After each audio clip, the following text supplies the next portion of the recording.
आइए, सुनिए, देखिए, समझिए सनातन सत्य। जैसी दृष्टि वैसी सृष्टि, दृष्टि विज्ञान। कुदरत, कुदरती रचना एवं कुदरत के कानून से शाश्वत सुख की प्राप्ति। जोधपुर के परम पूज्य महात्मा उपासक प्रोफेसर डॉक्टर सोहन राज तातेड़ के निर्देशन में सनातन सत्य। जैसी दृष्टि वैसी सृष्टि, दृष्टि विज्ञान।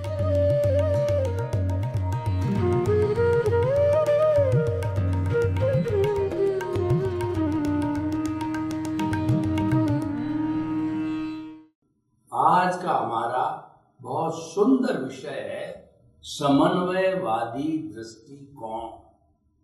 इसको हम अनेकांतवादी दृष्टिकोण कह सकते हैं। आग्रहीन गहन चिंतन का द्वार हमेशा खुला रहे, यानी आप अपने दिमाग की खिड़कियों को खुला रखो और वहां से बाहर से जो जितनी शुद्ध ऑक्सीजन वायु आवे, बयार आवे, शीतल जो है हमको वायु मिले, उसका रसास्वादन करो, उसका उपयोग करो। यानी हमें हरेक के विचारों का सम्मान करना चाहिए। जो अनेकांतवादी है वो क्या कहते हैं कि ट्रुथ इज मल्टी डायमेंशनल। हर व्यक्ति के पास में सत्यांश है। 7.8 अरब की जनसंख्या के सारे सत्यांश, यानी उनकी विचारधारा, उनकी आइडियोलॉजी, उनका धर्म, उनकी मान्यता, उनका संप्रदाय, सब सत्यांश को हम जोड़ते हैं तब एक परफेक्ट ट्रुथ बनता है, एब्सोल्यूट ट्रुथ बनता है, जिसको कि हम केवल ज्ञान कहते हैं। और जिसके पास में केवल ज्ञान है वही रियल मायने में एब्सोल्यूट ट्रुथ को जानने वाला है। उसके नीचे कोई भी एब्सोल्यूट ट्रुथ को नहीं जानता है।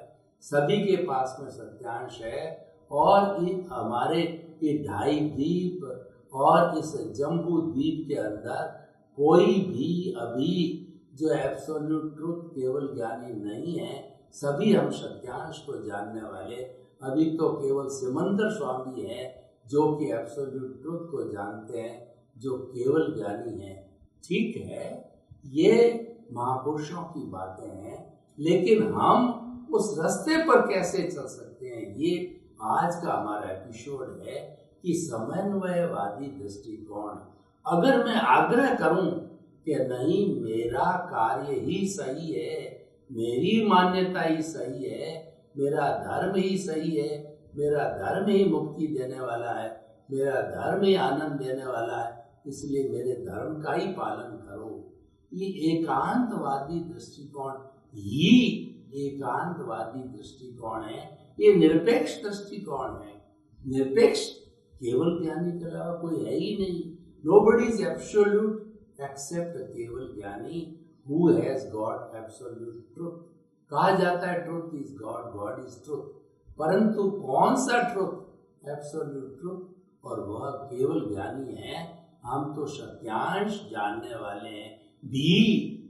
जब हम भी की बात करते हैं तब हम रिलेटिव हो जाते हैं, और रिलेटिव होने से अगर हम कहीं मिथ्या है तो भी हम सत्य बन जाते हैं। जो निरपेक्ष है वो एब्सोल्यूट सत्यवादी है, लेकिन फिर भी वो जो है निरपेक्ष होने के कारण, वो सत्यवादी होने के कारण भी मिथ्यावादी हो जाता है, क्योंकि उसका आग्रह का दृष्टिकोण है। आजकल हमारे जगत में आग्रह, कुदाग्रह और दुराग्रह ये बहुत चलते हैं। वो झगड़े की जड़ें हैं, वो दुनिया में टकराव पैदा करने वाले हैं, वो प्रतिक्रिया पैदा करने वाले हैं। इसीलिए हमें ऐसे आग्रह वाले किसी भी मतांतर को, विचारधारा को स्थान नहीं देना है। तो किसको देना वाला है? समन्वयवादी दृष्टिकोण को देने वाला। समन्वयवादी दृष्टिकोण क्या है? परस्परोग्रह जीवानाम, कि सभी जीव वो है परस्पर एक दूसरे का सहयोग करते हैं, सहयोग लेते हैं और देते हैं। परस्पर के सहयोग से समाज बनता है। मनुष्य एक सामाजिक प्राणी है, वह समाज में रहता है तो परस्पर सभी की सेवा लेता है, सभी की सेवा देता है, जब जाके समाज चलता है। मैं आपसे प्रश्न करना चाहता हूँ कि अगर किसान अनाज नहीं उगाए तो आप क्या खाओगे? सब्जी वाला सब्जियां नहीं उगाए तो आपका कैसे भरण पोषण होगा? और किसान जो है कपास नहीं उगाए, आप कपड़ा कहाँ से प्राप्त करोगे? यानी जिसका काम है वो नहीं करेगा तो आपका कैसे निभाव होगा? और मार्केट में इतनी चीजें मिल रही है, वो सभी के सहयोग से आ रही है, यानी बिना किसी के सहयोग से हम सांस भी नहीं ले सकते। अगर पेड़ पौधे ऑक्सीजन जो है बाहर नहीं छोड़ेंगे, वो फोटोसिंथेसिस से जो हमारी छोड़ी हुई कार्बन डाइऑक्साइड, चिमनियों की कार्बन डाइऑक्साइड और सारे वाहनों की कार्बन डाइऑक्साइड को सिंथेसिस से वो अपना भोजन बना के लेते हैं और बदले में हमको कार्बन डाइऑक्साइड देते हैं, तो हमारे वो कितने पूजनीय, कितने हितैषी है। इसी कारण से पृथ्वी, जल, अग्नि, वायु, आकाश, 5 भूतों से जो हमारी माँ कुदरत बनी हुई है, कुदरत की पुराने समय में पूजा होती थी। प्रकृति माँ की अग्नि देवता, जल देवता, वायु देवता, पृथ्वी देवता, आकाश देवता, सबको पूजा, सबकी पूजा की जाती, सम्मान किया जाता था, क्योंकि हमारा वो रक्षण करने वाले हैं। तो ये परस्पर सहयोग की बात होती है। तो हमें समन्वयवादी दृष्टिकोण का अर्थ है कि परस्पर सहयोग देना चाहिए और लेना चाहिए। समाज का हमें ऋणी समझना चाहिए। समाज हमको जो है वो स्थान देता है, हमको पहचान देता है और हमको आगे बढ़ाता है। तो हम उस समाज के प्रति जो है रवैया हमारा समन्वयवादी दृष्टिकोण का होना चाहिए।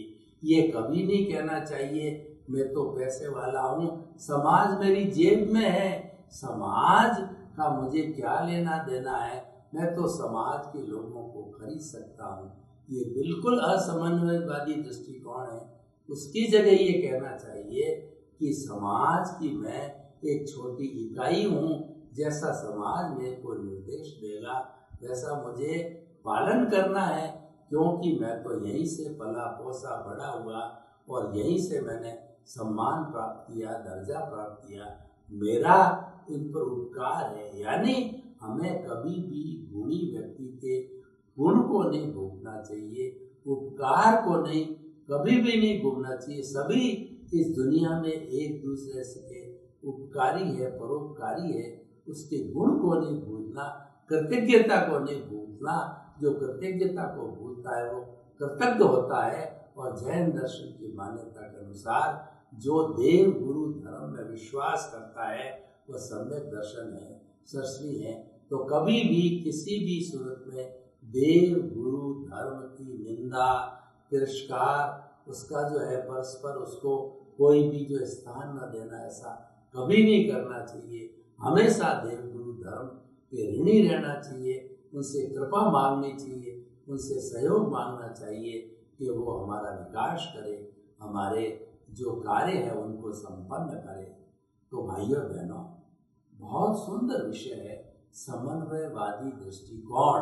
आप परिवार में जी रहे हो, परिवार में माँ है, बाप है, पत्नी है, भाई और बहन है, सभी अगर संयुक्त प्रथा में तो जो है 100 मेंबर एक साथ एक ही चूल्हे में 2-2, 3-3, 4-4 जनरेशन साथ रहा करते थे, एक ही टेबल पर खाया करते थे। तो वहाँ समन्वयवादी दृष्टिकोण ही चलता है कि आप बड़ों के प्रति विनम्र रहिए, छोटों के प्रति वात्सल्य दीजिए, छोटों को प्रमोट कीजिए, उनसे प्रेम कीजिए और उनको उत्साहित कीजिए आगे बढ़ने के लिए। बड़ों के प्रति प्रणाम की भावना, सम्मान की भावना, उनके पास जो अनुभव का खजाना है उसको लेना, क्योंकि उनके जो सफ़ेद बाल इसीलिए आए हैं कि उन्होंने खूब अनुभव लिया है। तो अनुभव की भट्टी में पक पक करके जो बाल है उनके सफ़ेद हो गए हैं, उनके अनुभव का उपयोग कीजिए। ये जो है परस्पर समन्वयवादी दृष्टिकोण है। और आपके पास जो अनुभव है वो समाज को दीजिए। आप जो है 60-60 प्लस के हो गए हैं, वानप्रस्थ जीवन के अंदर आप आ गए हैं, तो जिस लाइन के आप व्यक्ति हैं, शिक्षा है, व्यापारी है, आप बागवान हैं, आप किसान हैं, आप जिस लाइन के व्यक्ति हो, तो आपकी वो निःशुल्क सेवाएं समाज को दीजिए। समाज से शुल्क मत लीजिए। शुल्क तो आपने 60 वर्ष की उम्र तक लिया ही है, चाहे सरकार से लिया है, चाहे व्यापार के माध्यम से लिया है, सब कुछ आया तो समाज से ही है ना। आपने अर्न किया है वो समाज से ही तो किया है, क्योंकि ये जो समाज है ये लोगों की भलाई के लिए, लोगों के द्वारा, लोगों से बना है। जैसा हमारा संविधान है कि government is for public, of public, to public, तो वैसे ही समाज में भी यही नियम लागू होता है, डेमोक्रेटिक रूल लागू होता है कि हमें समाज के प्रति जो है वो हमारा समन्वयवादी दृष्टिकोण रखना चाहिए। जोड़ने वाला दृष्टिकोण होना चाहिए, तोड़ने वाला दृष्टिकोण नहीं होना चाहिए।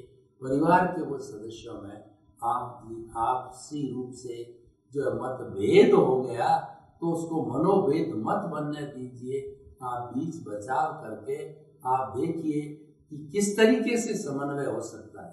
मैं आपको उदाहरण के तौर पे एक बात बताना चाहता हूँ कि आप 2-3 भाई हैं और पिताजी की संपत्ति है जो उसका बंटवारा मान लीजिए पिताजी से नहीं हो पाया, बाद में आप बंटवारा कर रहे हैं, तो आप लड़ने लग गए कि ये मेरे को आना चाहिए, उसके आना चाहिए, और आपने कोर्ट केस लगा दिया।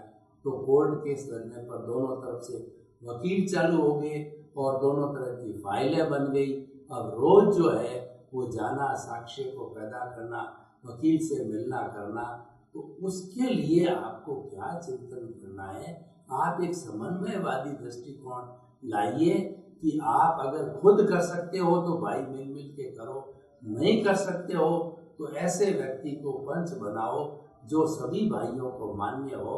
तो जैसा पंच डिसीजन ले कि ये भाई ये संपत्ति ले ले, ये ले ले, इक्वल डिस्ट्रीब्यूशन करके वो न्याय करके जो देता है वो ले लेना चाहिए। उससे क्या लाभ होगा कि आप 20-30, 40, 50 साल तक दादा कोर्ट केस लगावे, पोता परपोता लड़ता रहे, और आखिर में रिजल्ट क्या आता है, दोनों तरफ के वकील दोनों तरफ से पैसा चूस करके वो ये कहते हैं कि अब आप समझौता कर लीजिए।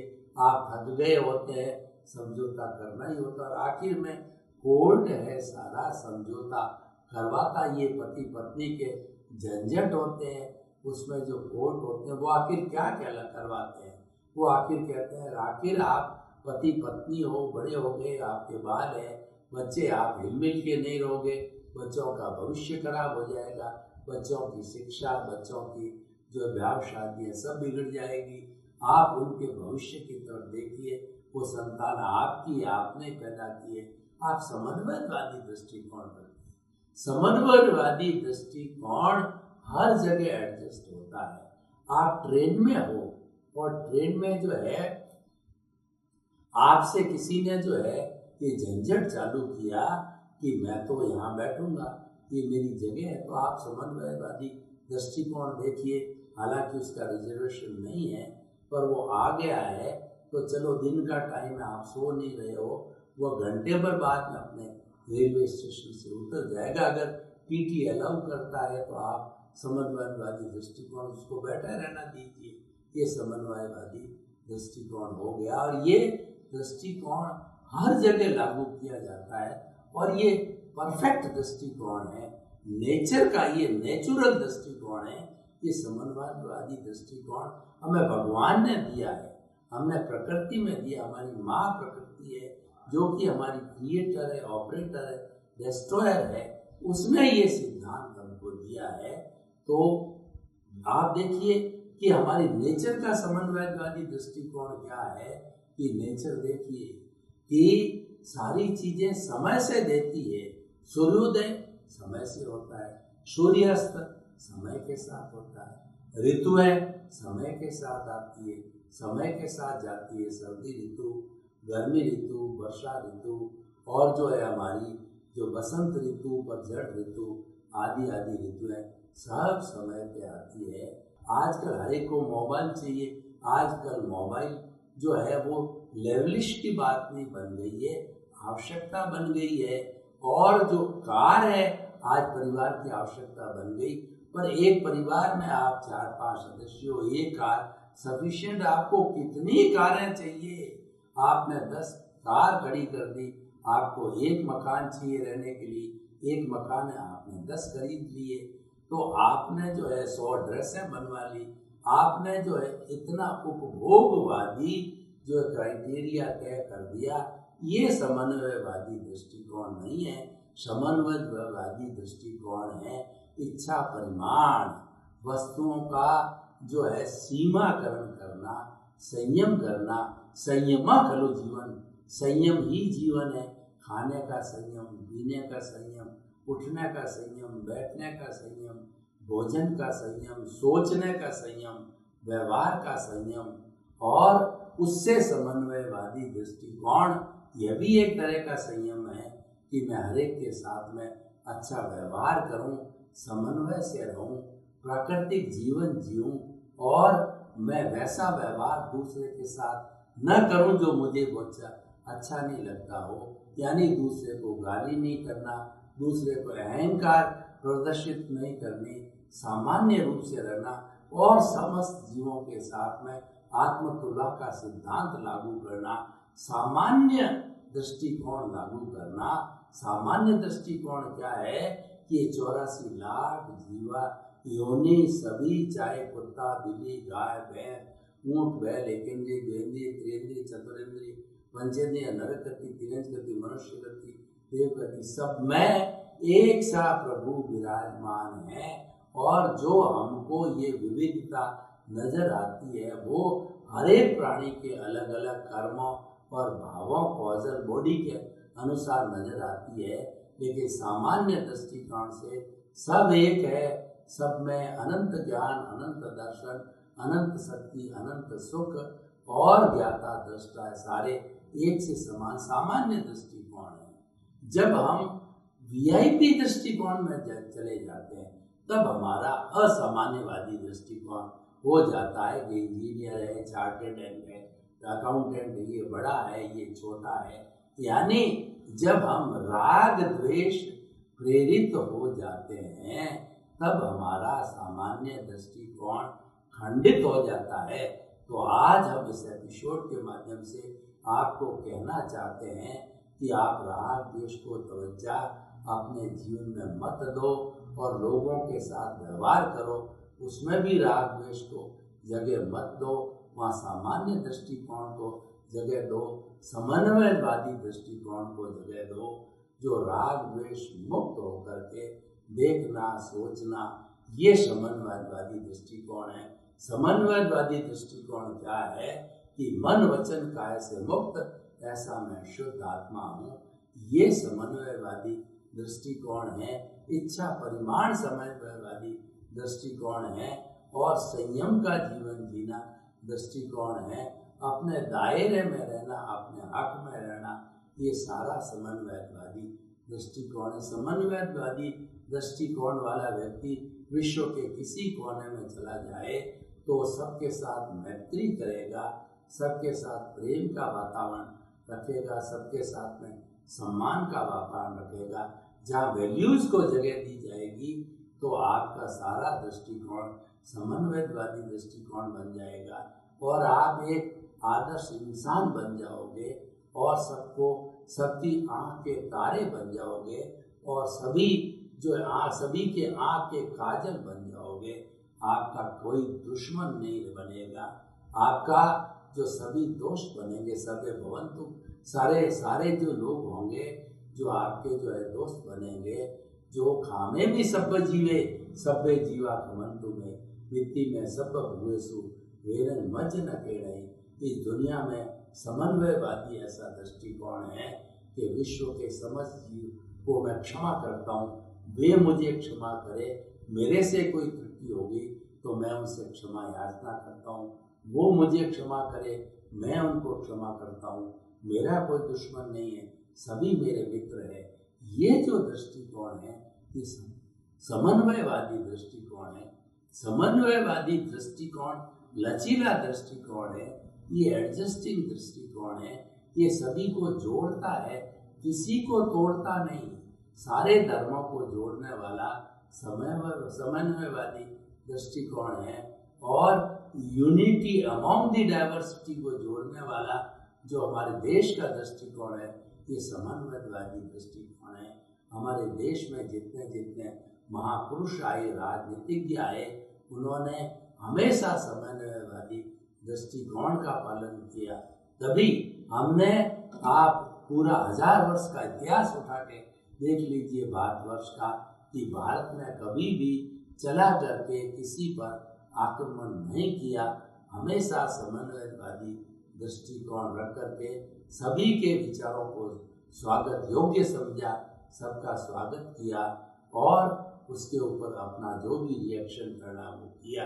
लेकिन हमने किसी के प्रति असम्मान की भावना, किसी पर चला के हमला नहीं किया है और किसी ने हमारे पे हमला किया है तो मुंह तोड़ जवाब दिया है।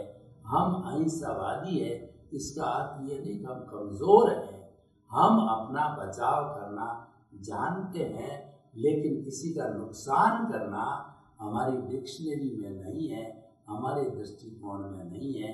किसी का नुकसान न हो, किसी के प्रति बुरे विचार न आए और जगत के सब जीवों को अकर्ता, निमित्त, निर्दोष और शुद्ध आत्मा समझें, यही हमारा समन्वयवादी दृष्टिकोण है और इसी पर हम चलते आए हैं, चल रहे हैं, चलते रहेंगे।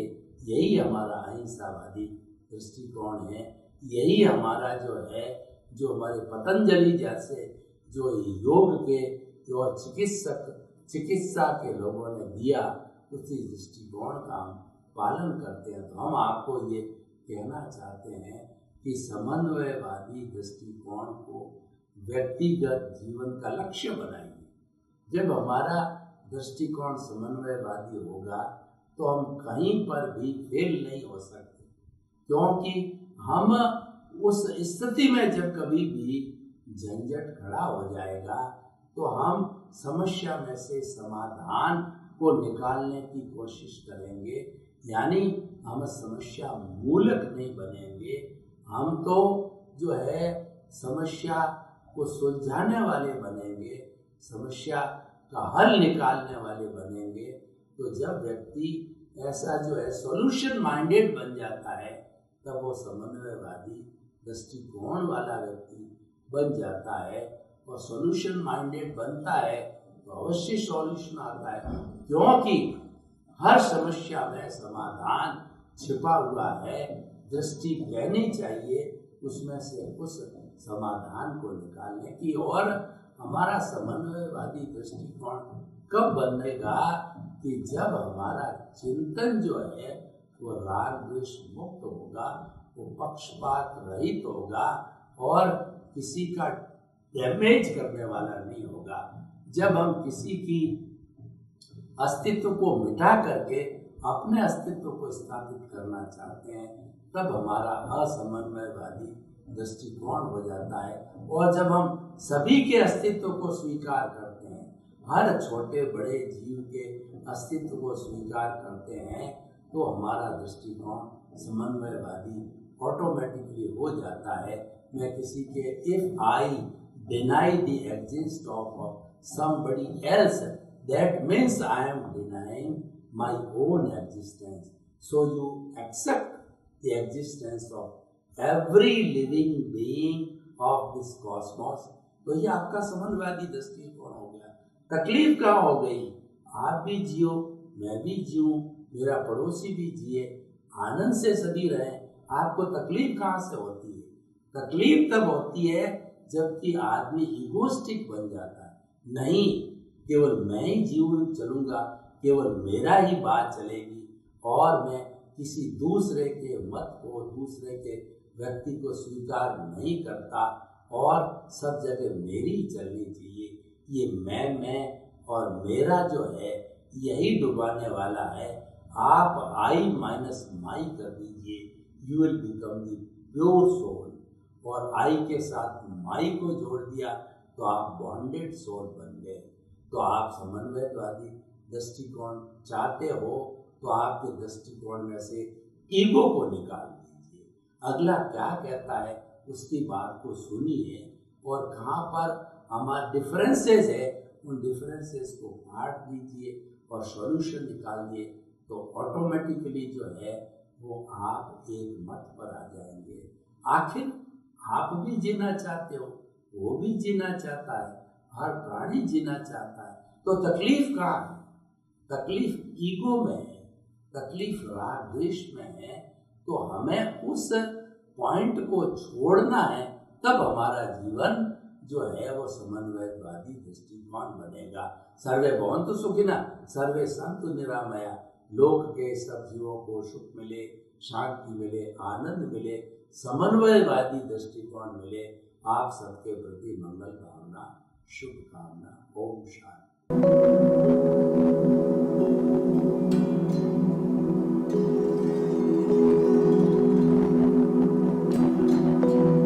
एक ऐसा अंतर्राष्ट्रीय ख्याति प्राप्त मानव जो गुरु प्रेरणा से पिछले 20 वर्षों से वानप्रस्थ जीवन जीते हुए 24 घंटे मानवता की सेवा में संलग्न है। एक ऐसा मानव जो अभी राष्ट्रीय, अंतर्राष्ट्रीय टीवी चैनलों पर 7,500 एपिसोड के माध्यम से सनातन सत्य, आत्मविज्ञान एवं पुनरुत्थान, व्यवहार एवं निश्चय जगत के जीवनोपयोगी विषयों पर हृदय स्पर्शी प्रवचन कर चुका है। उस मानव का नाम है महात्मा उपासक प्रोफेसर डॉक्टर सोहन राज तातेड़। प्रोफेसर तातेड़ द्वारा योग, दर्शन, शिक्षा विषयों पर रचित पीएचडी स्तर के 250 शोध ग्रंथ भारत के 100 प्रतिष्ठित विश्वविद्यालयों में शोधार्थी पढ़ रहे हैं तथा वे सभी शोध ग्रंथ वहां की सेंट्रल लाइब्रेरियों में उपलब्ध हैं। महात्मा सोहन राज ने अभी तक हजारों स्कूलों, कॉलेजों, विश्वविद्यालयों एवं संस्थाओं में सेमिनार, वर्कशॉप, कैंप लगाकर लाखों विद्यार्थियों को योग, दर्शन, शिक्षा का प्रशिक्षण देकर उन्हें सुसंस्कारित किया।